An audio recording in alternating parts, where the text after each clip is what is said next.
আলাইকুম ওয়া রাহমাতুল্লাহি ওয়া বারাকাতুহু। ওয়ালাইকুম আসসালাম ওয়া রাহমাতুল্লাহি ওয়া বারাকাতুহু।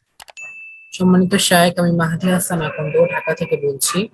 শায়েখ, আমার প্রশ্ন হচ্ছে যে আমরা সাধারণত জানি যে একটা সন্তান জন্মগ্রহণ করলে তার 7 দিনের মাথায় আকিকা করতে হয়, কিন্তু কোনো পিতামাতা যদি 7 দিনের মধ্যে আকিকা করতে না পারে, সেক্ষেত্রে সেই সন্তানটি বড় হয়ে গেলে, ধরুন যুবক হলো বা কিশোরী আছে, সেক্ষেত্রে কি তার আকিকা করা যাবে?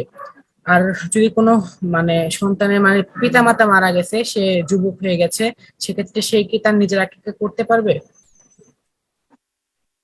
জি, 7 দিনের দিনে আকিকা করা সুন্নত। যদি এটা করতে পারে সবচাইতে উত্তম। আর যদি 7 দিন পার হয়ে যায় তাহলে যে কোনো সময় আকিকা করতে পারবে, যে কোনো সময় আকিকা করতে পারবে। এই মর্মে অধিকাংশ আইম্মায়ে কেরামদের এটি মত রয়েছে। 7 দিন পরে চলবে না এইরকম ফতোয়া কোন ইমামের নেই। ইমাম শাফি, মালিক, আহমদ, আবু হানিফা কারোর নেই।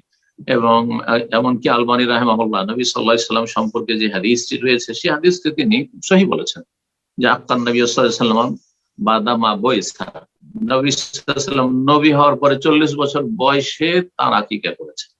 তাহলে এই হাদিস আল্লামা আলবানী রাহিমাহুল্লাহ যখন সহিহ বলেছেন, অনেকে সহিহ বলেছেন, সুতরাং কোনো অসুবিধা নেই।